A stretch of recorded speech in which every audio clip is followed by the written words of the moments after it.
Rebonjour et bienvenue à ceux qui nous rejoignent. Le Retail Connect continue avec une nouvelle conférence. Cette fois-ci, nous sommes avec Antoine Blanchy, responsable projet fidélité. Bonjour Antoine. Bonjour, bonjour. Alors toi, tu travailles chez Franprix. Ouais, Aujourd'hui, tu vas nous parler d'automation. ouais, tout à fait. Alors automation, aujourd'hui un sujet important, savoir automatiser un processus marketing, parce que surtout j'imagine que pour Franprix, il y a beaucoup de références, il y a beaucoup de choses potentiellement à vendre, hein, n'est-ce pas? Ouais, Donc savoir l'automatiser, aujourd'hui c'est un enjeu important. ouais, absolument. C'est vraiment quelque chose de fondamental. Aujourd'hui, le marketing, de toute façon, quand on parle de marketing automation, on est très très proche du CRM et donc justement de la manière d'alimenter une relation avec le client. Donc on est au cœur du marketing relationnel. L'alimentaire, c'est une relation qui est quotidienne puisque tout le monde a besoin de s'alimenter 2-3 fois par jour. Je crois. Et par conséquent, les points, l'alimentaire, c'est plusieurs achats par semaine. Et ce qui est cœur dans cette relation de marketing automation, de cette relation avec les clients, entre Franprix et les clients, c'est précisément la possibilité d'enrichir la relation et de rendre encore plus proches les points de vente, que ce soit e-commerce ou que ce soit les points de vente physiques, avec des clients. En parlant de proximité, je rappelle que nous là, on est peu nombreux ici, mais je sais que vous êtes en majeure partie chez vous, donc n'hésitez pas à interagir, utilisez ce chat pour garder cette proximité avec Antoine et nous au Retail Connect. Antoine, d'ailleurs, je te laisse la main. Merci. Donc, voilà. Aujourd'hui, on va donc juste pour me présenter. Alors, j'essaye de passer les slides. C'est la flèche, je suppose. C'est hop. Voilà, parfait. Donc, la première chose, c'est le point important, c'est d'abord qui je suis. Donc, mon nom, c'est Antoine Blanchis. J'ai beaucoup travaillé sur des problématiques de CRM et de croissance de business, et notamment au travers justement de marketing automation.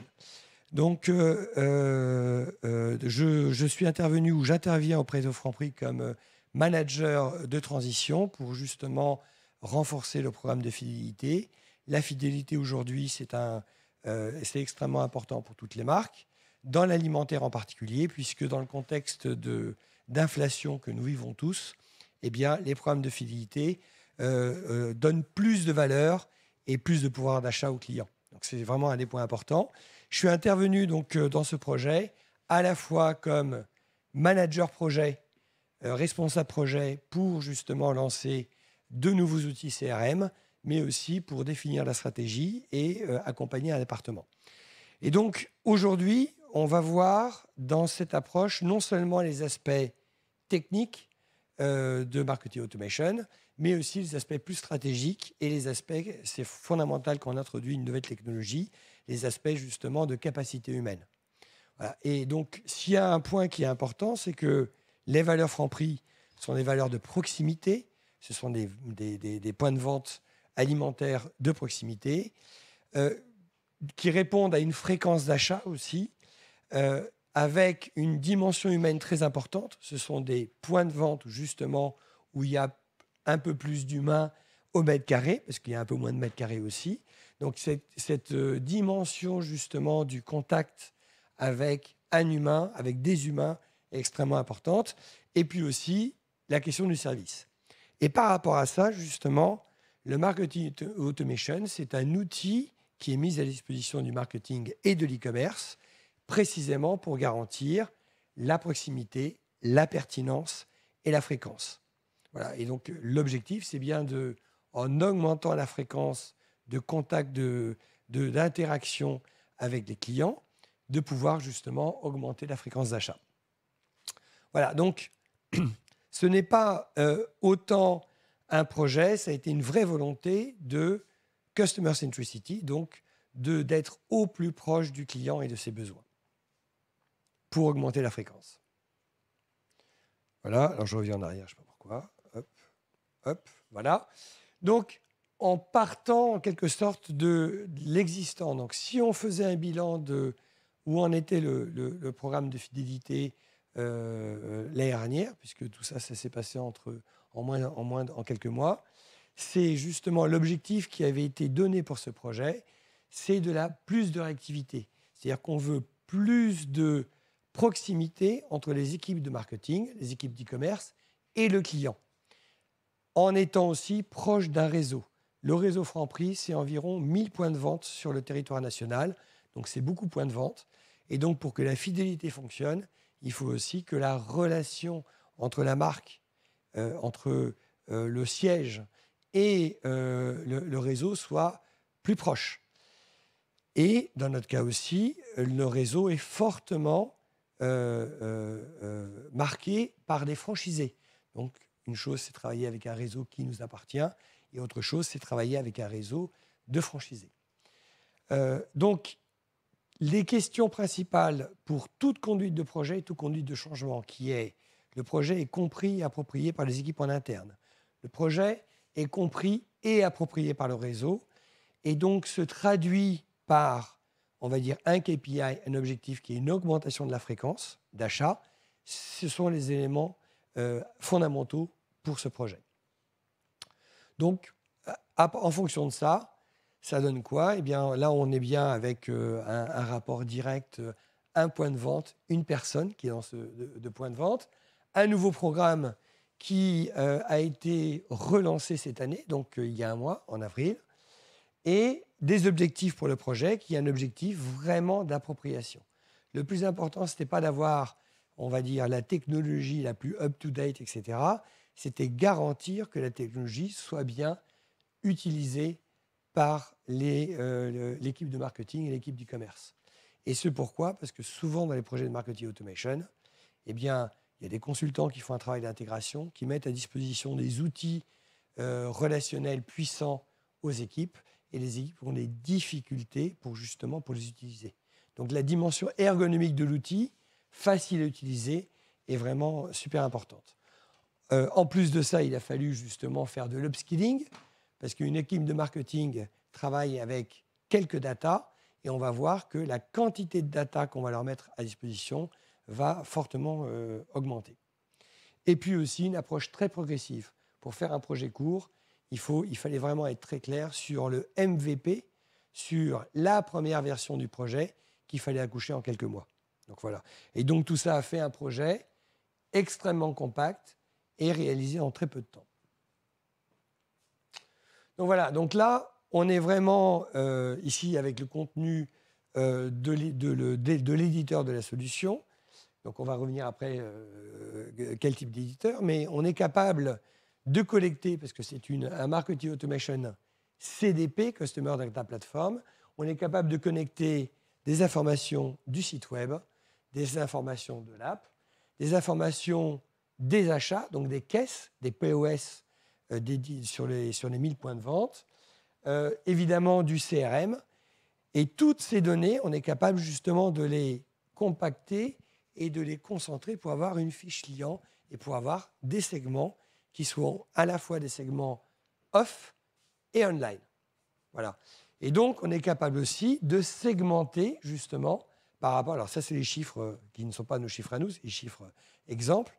Mais on est capable de segmenter et d'avoir plein de comportements différents.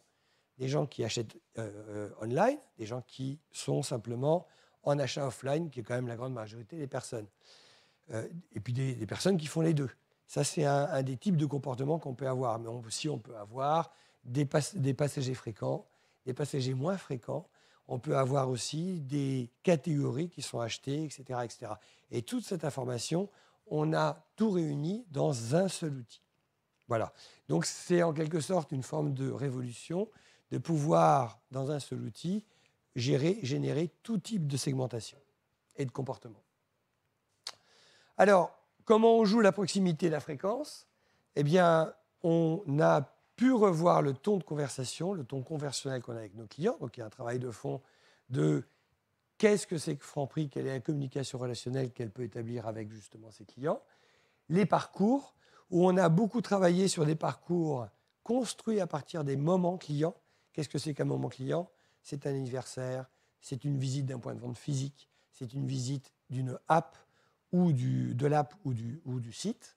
Ça, ce sont des moments clients très riches, très forts. Et puis, justement, sur des principes de personnalisation, La personnalisation, c'est un grand débat quand on fait du marketing online. Quels sont les principes de personnalisation? Donc là, je me permettrai de partager un peu plus là-dessus. Mais on est capable effectivement de personnaliser selon plein de principes, puisqu'on a toutes les datas sur nos clients, évidemment dans le respect du RGPD, qui est aussi un des principes importants pour le choix de la solution et de ce que nous pouvons faire. Voilà.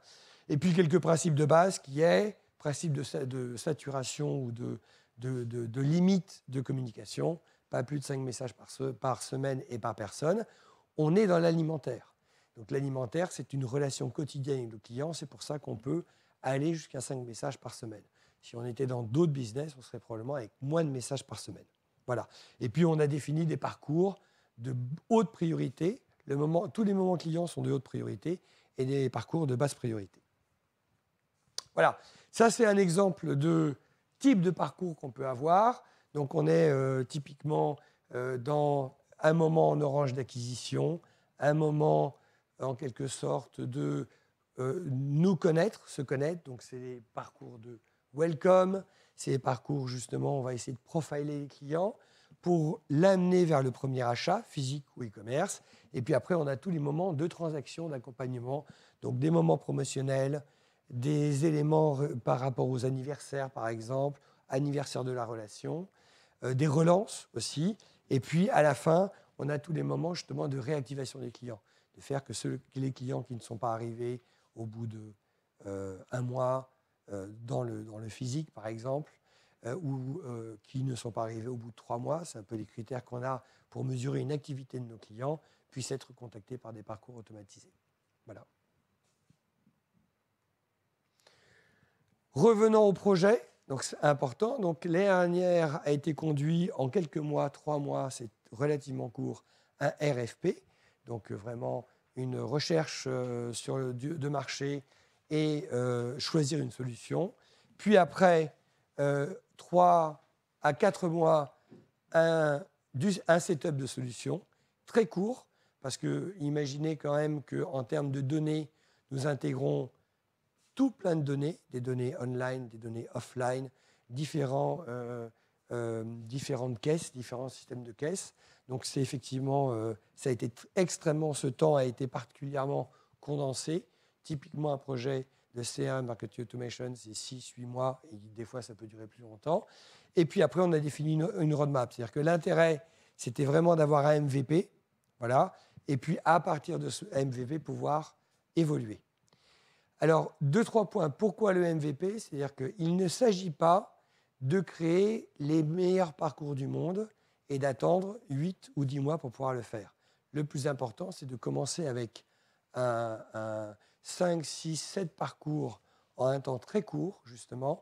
Ça permet aux équipes de se familiariser avec la solution, de pouvoir apprendre justement à manipuler des tas de données différentes. Et puis après, de rajouter d'autres parcours au fur et à mesure. Ça, c'est cette courbe d'apprentissage, elle est fondamentale pour la réussite d'un projet de CRM Marketing Automation. Ce qui est important, ce qui est un facteur clé de succès, c'est que les équipes puissent maîtriser les outils pour justement garantir que la relation soit la plus efficace possible, la plus profonde possible, la plus proche possible.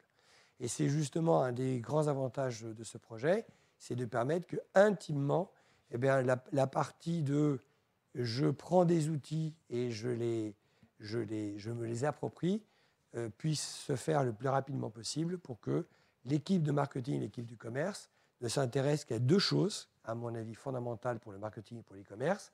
C'est 1, la strat, et 2, les contenus. Très simple. Et donc, ça permet justement de garantir qu'on est bien dans le focus et on est bien dans l'impact par rapport au client.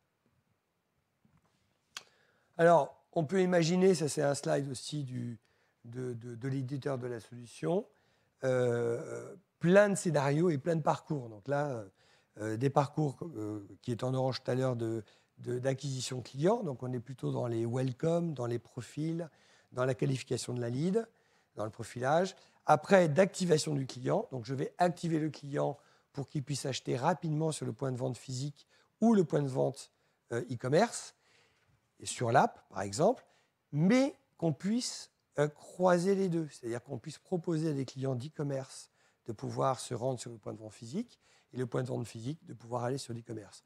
On sait qu'à chaque fois qu'on rajoute un canal de communication avec un client, qu'on rajoute des opt-in, eh bien, on rajoute de l'opportunité d'être vu, de l'opportunité de contact et de l'opportunité de communication, et donc mécaniquement de l'opportunité d'achat. Et ça, on le voit très bien. On s'aperçoit que si on rajoute un canal ou si on rajoute un niveau d'opt-in, on augmente la fréquence d'achat de 5-10%. Donc, c'est quand même un impact extrêmement fort. Et puis, justement, ce qu'on appelle la rétention, donc c'est obtenir le feedback des clients, c'est aussi pouvoir les retracter vers Franprix dans le cas où, justement, ils ne le font pas. Il y a quelque chose qui est crucial, c'est que dans l'alimentaire, comme dans la plupart du retail, ce qui est un achat connu, c'est un achat avec une carte de fidélité. Donc, on a deux choses à voir avec nos clients. C'est on doit les motiver à revenir vers le point de vente physique ou le point de vente online, mais on doit surtout les motiver à utiliser leur carte. Parce que si jamais ils reviennent, mais ils achètent sans leur carte, et ça c'est important sur le point de vente physique, eh bien l'information, nous ne la collectons pas. Et cette information, elle est vraiment cruciale. Donc il y a quand même, entre l'activation qui est la motivation à l'achat, qui est communiquer des promos, etc., et la rétention, cet enjeu de motiver le client pour qu'il utilise sa carte de fidélité. Voilà. Ce n'est pas trivial. Donc, globalement, qu'est-ce qui a été réussi? C'est justement dans le choix, donc dans notre vision, quand nous avons fait notre RFP, quand nous avons choisi la solution, nous avons privilégié fondamentalement 3 facteurs. La vision de la plateforme par rapport à ce qu'est l'omnicanalité aujourd'hui. L'ergonomie, donc ça c'est vraiment un point important pour garantir que, à la limite au marketing, il n'y ait pas une seule personne spécialiste de la plateforme, mais qu'il y en ait plusieurs. Donc actuellement, il y a 4 personnes qui manipulent la plateforme dans les équipes de marketing et il y en a 2 dans l'équipe d'e-commerce. Donc l'objectif, c'est d'augmenter cette quantité de personnes. Ça aussi, c'est un critère important. Et nous avons des personnes de niveau stagiaire qui utilisent cette solution. Donc, et qui peuvent envoyer des messages à tout moment avec de la personnalisation, etc. Et l'aspect aussi, c'est un modèle qui doit être adaptable, qui doit manipuler tout type de données, qu'elles soient offline ou online. Donc c'est pour cette raison-là que nous avons choisi des solutions que moi j'appellerais de marketing automation 3.0, qui mélangent le marketing automation et la CDP, Customer Data Platform. Donc qui ont la capacité d'intégrer toutes les visites web et app, vraiment aussi pareil, en respectant les principes du RGPD, et aussi les achats physiques pour pouvoir brasser ces informations et créer des segments complètement différents. Voilà. Bon, en plus, dans la solution en question, eh bien, avoir aussi, bon, c'était des nice to have, c'est vraiment cette capacité de pouvoir inspirer les équipes de marketing et d'e-commerce, donc donner aussi un peu plus que simplement des tutoriels, et puis aussi avoir la capacité parce que l'autonomie, l'appropriation est fondamentale, et puis de trouver dans tout projet, on sait très bien qu'il y a des choses qui se passent, donc d'avoir la possibilité de donner différents contournements. Donc la solution qu'on a choisie, c'est une solution qui s'appelle Insider, Use Insider ou Insider, qui est une solution qui est une start-up qui est née curieusement de Turquie, donc une solution, mais qui est fortement financée par des VC américains, et d'ailleurs qui est une licorne actuellement, donc elle est valorisée à $1 milliard, et qui a réussi à répondre à tous ces critères, à la fois ergonomiques et capable de toucher l'ensemble de tous les points de contact avec le client. Donc ça veut dire qu'elle personnalise le web, elle personnalise la app, elle personnalise le canal email, le canal SMS, les push, et puis plus tard, on pourra activer éventuellement WhatsApp. Voilà. Le projet a été très court Et donc, ça veut dire que, en fait, j'utilise une méthodologie qui est la méthodologie Lean. Et ça, c'est très important. Ça veut dire simplement d'abord, on a commencé par la stratégie.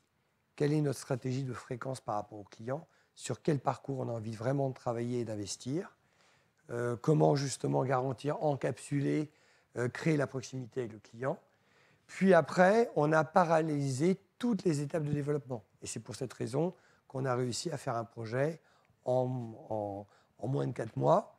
Et les équipes ont envoyé des emails au 2e mois, donc très rapide.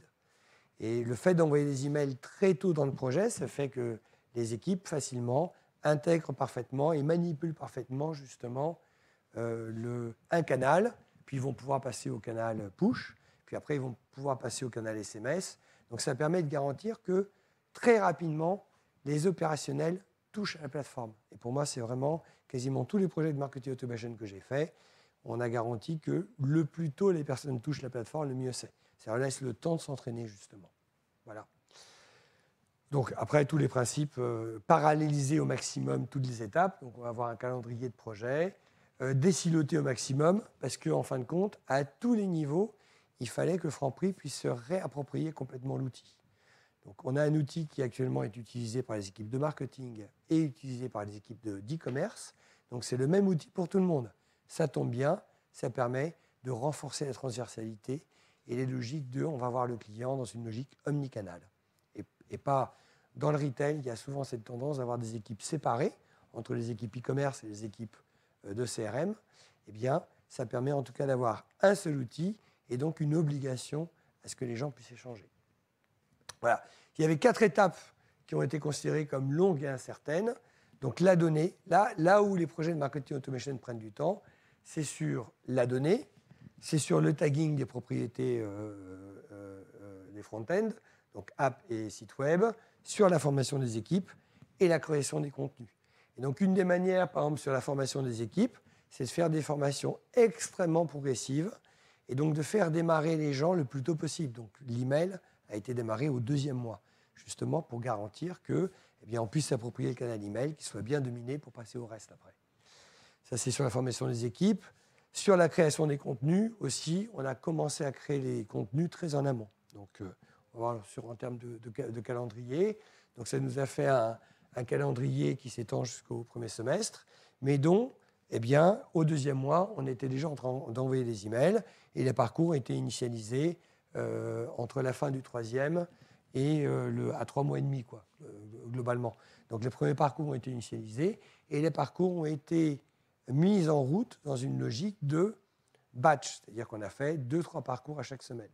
Donc, à chaque fois, c'est maîtriser la complexité et garantir que les équipes s'approprient chacun des parcours. Voilà. Là, on a pris plus de temps que ce qu'on pensait. J'ai mis cette étape en rouge, c'est sur le tagging des propriétés. Donc, on a mis pas mal de temps à débunker cet aspect. Et on avait décidé technologiquement d'avoir un middleware, c'est-à-dire que toutes les données qui ne sont pas des données online, elles sont intégrées au travers d'un middleware qui garantit que Insider soit arrimé qu'à un seul connecteur. Donc, ça permettait justement de simplifier plein de choses. La partie des contenus a été commencée, alors sur newsletter, on était en continuité, mais on l'a démarré sensiblement 1 mois et demi avant de mettre en place les parcours, pour qu'on puisse mettre. Donc, l'idée, c'était de revoir la ligne graphique des parcours, la charte graphique de contact. Donc là, c'est quelques exemples de parcours qui sont actuellement en route. Donc voilà, avec justement un ton de communication, un contact et justement cette notion de pouvoir rajeunir la communication et la rendre plus intime, plus proche, etc. Voilà. Donc, et puis, bon, la variété entre code barre, etc., toutes ces choses-là, ce sont des façons de pouvoir justement communiquer sur le point de vente physique et de faciliter l'utilisation de la carte auprès du client. Dans ce cas-là, il n'a plus qu'à présenter son email et il a droit à sa remise, par exemple. Oh. Voilà. Donc, ça, c'est une animation. Juste pour. Ça, c'est un exemple qui vient du fournisseur Insider. Donc, qui est la logique justement de comment on définit un parcours de manière simple dans la plateforme. Donc, il y a une visite sur le site web. Puis après, on attend un peu de temps. On définit le temps d'attente, par exemple. Et puis, on va checker des visites qui ont été faites avec, dans les règles du RGPD, qui a des opt-in et sur quel canal j'ai les opt-in. Et puis, en fonction de ça, pour les personnes qui sont atteignables via email, on a un scénario qui se déclenche. Pour les personnes qui ne sont pas atteignables via email, je pourrais envoyer par exemple des web push. Cette arborescence qui est classique des marketing automation, mais qui se fait ici sans code, sans programmation, avec une équipe de marketing qui comprend bien la data. Et comme la data est compliquée à comprendre, c'est bien pour ça, alors je reviens en arrière, que dans notre calendrier, on a commencé le plus tôt possible. Voilà. Parce que justement, intégrer de la data, l'équipe de marketing, elle travaillait avec, on va dire, une dizaine de data points avant le projet. Et là, on est en train de faire un x10, peut-être pas, mais en tout cas un x5 immédiat par rapport au data point. Donc ça prend du temps à intégrer. Et ça, c'est vraiment l'appropriation. C'est un des points clés de la réussite d'un projet de CRM Marketing Automation. On va barrioler ici, on va mettre encore un peu de temps. Juste pour finaliser, je ne sais pas combien de temps encore on a, mais il y a deux grandes écoles de personnalisation. Et ça, c'est un point important. Il y a l'école Amazon qui considère que la personnalisation, c'est un algorithme. C'est de l'intelligence artificielle. Et en fin de compte, on est dans une vision qui est quand même très transactionnelle. Et la personnalisation, elle est obtenue sur 2-3 dimensions qui sont des triggers clients. Alors, le client a visité le site web, il reçoit une communication après. D'accord ? Ça, c'est une manière de personnaliser puisque je réagis à une sollicitation du client. Je vais lui souhaiter son anniversaire, etc., etc. Et puis, dans le contenu de l'email, je vais lui envoyer l'offre produit ou l'offre promo la plus personnalisée possible. Mais c'est un algo, c'est ma stratégie, et c'est la segmentation et de l'algo qui définit la personnalisation. Puis il y a une deuxième vision qui est, je vais travailler une communication beaucoup plus émotionnelle avec le client. Voilà. Et donc on va beaucoup plus travailler, non pas sur de quelle est l'offre la plus adaptée au client, mais on va travailler sur un ton beaucoup plus émotionnel, sur beaucoup plus de chaleur humaine, etc. Franprix a des vraies valeurs de chaleur humaine, de proximité, etc. Donc c'est une dimension extrêmement importante. Je ne dis pas que c'est l'une ou l'autre. Chez nous, c'est les deux. Donc on a des algos qui vont faire ce travail, qui sont fournis par la solution en question. Nous avons aussi un partenaire qui s'appelle Relevancy, qui aussi est capable d'analyser tout le transactionnel d'achat physique et de proposer aussi un certain nombre d'offres qui ont à voir avec justement l'achat du client. Et on rajoute des algorithmes comportementaux, donc qui ont à voir avec la visite sur le site web, etc. Oui ? Le nom du partenaire ? Alors, la plateforme, c'est Insider, et le partenaire, c'est Relevancy. Voilà, qui fait partie du groupe. Voilà. Et donc, quand je parle d'affinité, j'utilise cette donnée relativement consensuelle, c'est-à-dire que ce qu'on peut dire des derniers présidents qui ont été élus aux États-Unis, alors on peut presque le transporter sur quasiment toutes les élections présidentielles. C'est celui qui crée le sentiment, alors ça je vais traduire en anglais, mais le sentiment, cette personne est vraiment concernée par moi, vraiment concernée avec moi, take care, donc il prend soin de ma personne, et donc ce qui dirige une élection, et on peut dire aussi que le marketing, c'est aussi un processus d'élection de clients, c'est bien cette capacité à nourrir de l'affinité de manière très forte. Donc nourrir de la proximité, nourrir de l'émotionnel, de l'affinité. Et c'est pour ça que le langage a été aussi important. Donc la réflexion que j'ai par rapport à l'alimentaire, c'est bien ça. C'est actuellement, l'alimentaire est fortement dominé par, je fais de la publicité sur des produits, je passe des produits à mes clients, je suis un lieu où on pourra acheter des yaourts, des fruits et légumes, etc., etc. Et donc, on a une vraie dimension, justement, pour créer cette affinité, d'éveiller au goût et à la sensation, de développer cette dimension locale qui est importante. Donc, nous avons des Franprix dans différents endroits à Paris, en région parisienne, à Lyon et à Marseille. Et évidemment, chaque quartier a sa couleur, entre guillemets. Quand je dis couleur, c'est dans le sens effectivement positif, c'est-à-dire que chaque quartier a ou des clients de passage. Il y a une activité touristique en été qui est aussi assez forte, mais aussi on a des clients qui vivent là-bas et qui ont des préférences. Le côté santé, quand on parle d'alimentaire, on parle forcément aussi de santé, et de plus en plus maintenant. Et puis effectivement, ce qui est donné actuellement par l'ensemble des enseignes alimentaires, c'est bien le prix et la promo, puisqu'il existe une vraie préoccupation de pouvoir d'achat. Donc ça, c'est la mission d'un retail alimentaire.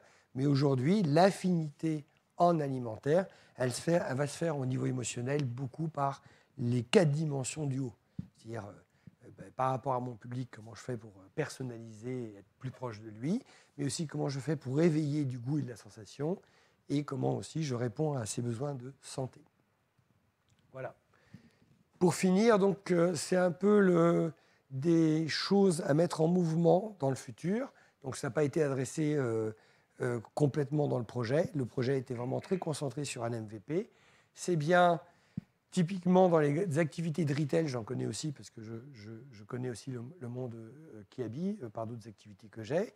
C'est justement les équipes e-commerce et les équipes marketing sont souvent séparées, et c'est normal, puisqu'il faut beaucoup de gens, donc il faut les organiser aussi.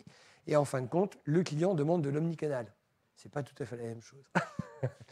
Et en quelque sorte, il faut bien trouver des manières, notamment parce que les gens travaillent sur les mêmes outils, mais il faudrait aussi qu'ils aient aussi des process et des gouvernances pour justement adresser complètement un client omnicanal. Et c'est, je crois, une des grosses évolutions à avoir dans l'ensemble du secteur alimentaire. Donc, en quelque sorte, en dessous de 60 ans, c'est sûr qu'on est vraiment omnicanal. On peut avoir des doutes au-delà de 60 ans, mais en dessous de 60 ans, on est maintenant largement omnicanal. Donc, quelque part, c'est renforcer l'importance humaine du local, même si on est dans une communication digitale. L'humain, c'est quand même vachement important. Et vraiment raisonner comme un client, c'est-à-dire en mode omnicanal. Puis, il y a des nouvelles choses qui vont apparaître. Donc, WhatsApp, c'est pas pour rien, il y a déjà des thèses dans l'industrie alimentaire sur le canal WhatsApp. Le live shopping est devenu de plus en plus quelque chose de très récurrent. Et le retail média aussi, ce sont les vraies dimensions.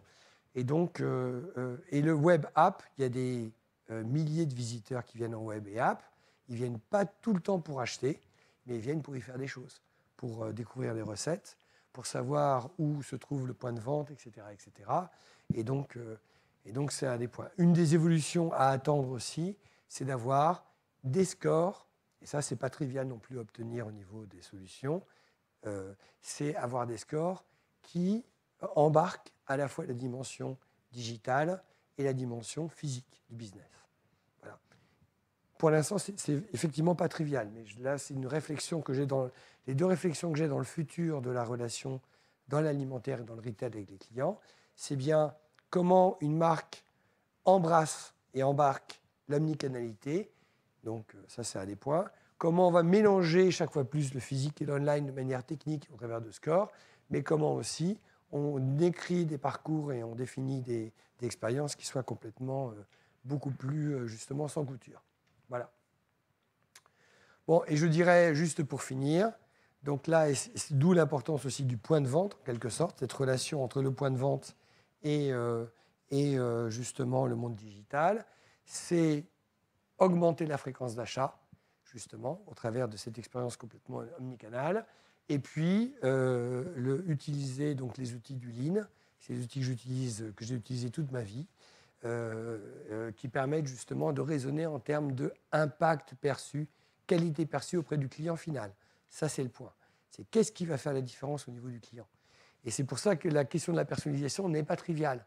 Avoir un bel algo qui définit le meilleur produit n'est peut-être pas le sujet le plus important pour tous les clients. Voilà, ça, c'est quand même le point important dans sa communication online, digitale avec nous. Il y a la partie d'écoute et d'appropriation. Comment j'écoute mon réseau? Comment je garantis que mon réseau m'aide à construire mon programme relationnel aussi? Parce que ce sont eux qui sont sur le shop floor, sur le point de contact avec le client le plus important pour le retail.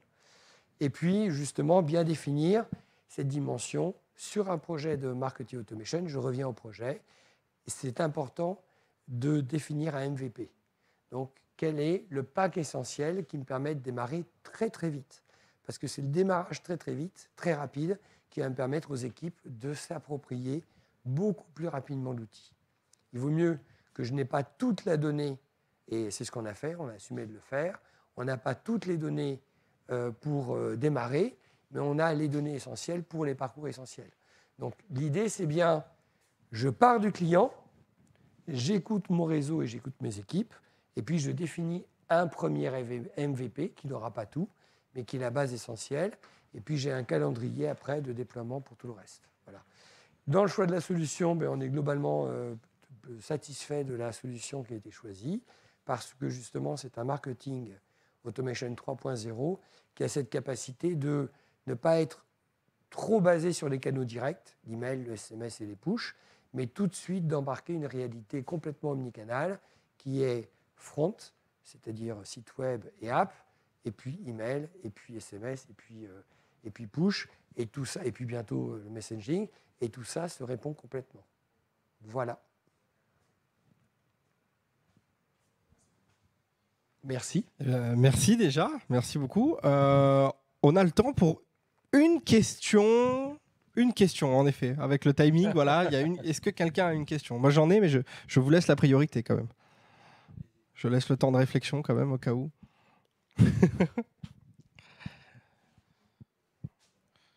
Alors déjà, on est d'accord, la fréquence d'achat ici, on parle d'un objectif ou d'un besoin pour créer cette relation digitale et physique? On est parti d'un existant déjà, donc on a été capable de mesurer effectivement notre fréquence d'achat. Donc dans l'alimentaire, effectivement, le nombre de fois où un client va acheter ses aliments, c'est quand même... Le micro. Le nombre de fois, c'est quand même plusieurs fois par semaine, 2, 3 fois, 4 fois par semaine pour acheter ses... Et donc effectivement, par rapport à ça, la réflexion, c'est combien le Franprix est un modèle vraiment de forte proximité. Donc on a beaucoup de visites, on a un ticket moyen qui est faible, qui est réduit, mais on a beaucoup de visites, beaucoup de visites. L'important, c'est qu'on a calé ce programme, notre MVP a été calé sur de la fréquence. L'objectif principal pour 2023, c'est d'augmenter la fréquence de visite, avec un double défi qui est à la fois de faire venir les gens, que ce soit en physique ou en digital, mais surtout que sur le point de vente physique, ils soient motivés pour montrer sa carte. Et sachant que comme notre ticket de moyen est plutôt bas, il faut surmotiver la personne pour qu'il choisisse sa carte. C'est un des défis qu'on a pour cette année. Je posais la question parce que je me demandais si dans cette transition, dans ces nouveaux objectifs que vous avez, est-ce que vous pouvez envisager de baisser un ticket moyen, enfin baisser non, pas, mais d'avoir moins d'objectifs plutôt sur le ticket moyen pour favoriser la fréquence d'achat, parce que ce serait peut-être un de vos objectifs. Enfin, voilà, je posais la question, quoi. Alors justement, nous, on a choisi comme principe directeur du projet d'augmenter la fréquence d'achat. Voilà, ça c'est simplement ça. C'est un choix de départ, quoi. Voilà, et c'est justement pour ça, c'est-à-dire qu'on est bien dans une réappropriation du programme de feed au niveau du réseau, au niveau des équipes de marketing et d'e-commerce. Donc on a eu bien besoin de repartir d'une base, d'un socle. Et c'est beaucoup mieux, moi, c'est un peu ce que je dis, une entreprise réalise ses objectifs à condition qu'elle ait du focus. Si notre objectif, c'était de partir tout de suite sur une grille RFM, récence, fréquence, montant, précise, où on soit déjà en multidimension, ça ne veut pas dire qu'on ne l'ait pas fait en sous-main. Mais en tout cas, on a bien calé notre objectif sur de la fréquence. On est de la proximité, donc le marketing automation, le CRM, la relation client, doit avoir comme premier objectif pour 2023 d'augmenter la fréquence, d'augmenter le nombre de visites. Ça, c'est le point numéro 1. Et puis après, on a pour le faire et pour le mesurer, il faut qu'on motive un client pour qu'il sorte sa carte. Donc, il faut tout faire pour qu'il sorte sa carte. Allez, monsieur Tonnet, la dernière question. Dans les différentes analyses consommateurs, Franprix apparaît sur le secteur parisien comme la surface élémentaire la plus chère, si mes souvenirs sont bons. Est-ce qu'on peut trouver un lien avec votre choix de la démarche affinitaire qui permet au fait de mettre le prix et les promos à la toute dernière place, sans jouer dessus et jouer sur d'autres paramètres sans modifier la marge telle qu'elle est Non, alors, perçue. très clairement, sur mon slide, si j'ai mis le prix à la fin, effectivement, c'est simplement pour une question de dire ça, c'est la base qu'on doit offrir à nos clients. Donc, la réflexion sur le prix, la promo est de toute façon une vraie réflexion qui est actuellement un des cœurs de préoccupation de Franprix. Donc, dans le marketing Franprix, le prix et la promo a vraiment une position absolument centrale. Ça, c'est le point numéro 1, c'est ce que attendent nos clients. Par rapport au programme de marketing relationnel, effectivement, eh bien, en tant que communication et relation client, on a voulu insister sur la dimension affinitaire, la dimension de proximité. Globalement, c'est ça. Mais je sépare bien entre l'objectif du programme de marketing relationnel et la relation qui s'établit avec le client de l'objectif de l'enseigne. Ce sont deux choses différentes. Et effectivement, l'enseigne, actuellement, est très penchée justement sur cette dimension de prix et promo. Un grand merci. C'était Antoine Blanchis, responsable projet fidélité de Franprix pour Retail Connect. Merci.